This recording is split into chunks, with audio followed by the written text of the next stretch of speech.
DJ Dharmpal JBL 72 को कृपया subscribe कर लें।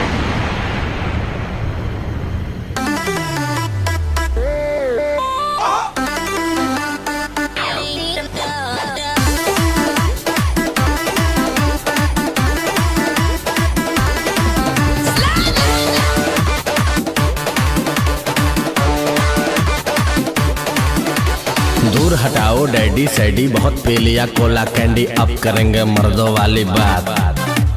खूब पियेंगे बियर सियर, साथ में लेके सेक्सी डियर, पार्टी चलेगी सारी रात। अरे प्यास अपने अंदाज में बोला। दूर हटाओ डैडी सैडी, बहुत पी लिया कोला कैंडी, अब करेंगे मर्दों वाली बात। खूब पियेंगे बियर सियर, साथ में लेके सेक्सी डियर, पार्टी चलेगी सारी रात। लवंडिया लवंडिया लवंडिया लंदन से लाएंगे, रात भर डीजे बजाएंगे। लवंडिया लंदन से लाएंगे, रात भर डीजे बजाएंगे। DJ Dharmpal JBL 72 mix.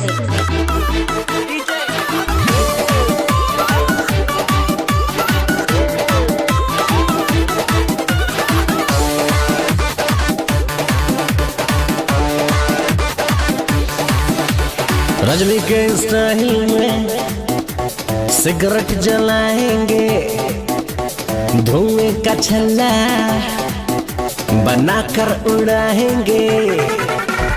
Rajni के स्टाइल में सिगरेट जलाएंगे, धुएं का छल्ला बनाकर उड़ाएंगे।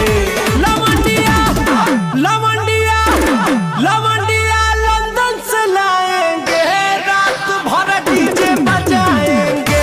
लवंडिया लंदन से लाएंगे, रात भर डीजे बजाएंगे।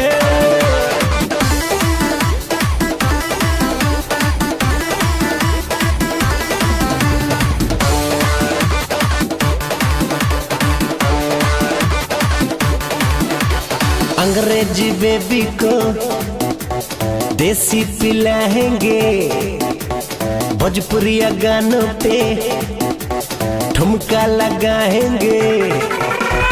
अंग्रेजी बेबी को देसी पिलाएंगे, भोजपुरिया गानों पे ठुमका लगाएंगे। लवंडिया लवंडिया लवंडिया लंदन से लाएंगे, रात भर डीजे बजाएंगे। लवंडिया लंदन से लाएंगे, रात भर डीजे बजाएंगे। DJ Dharampal mobile number 6391412215। लवंडी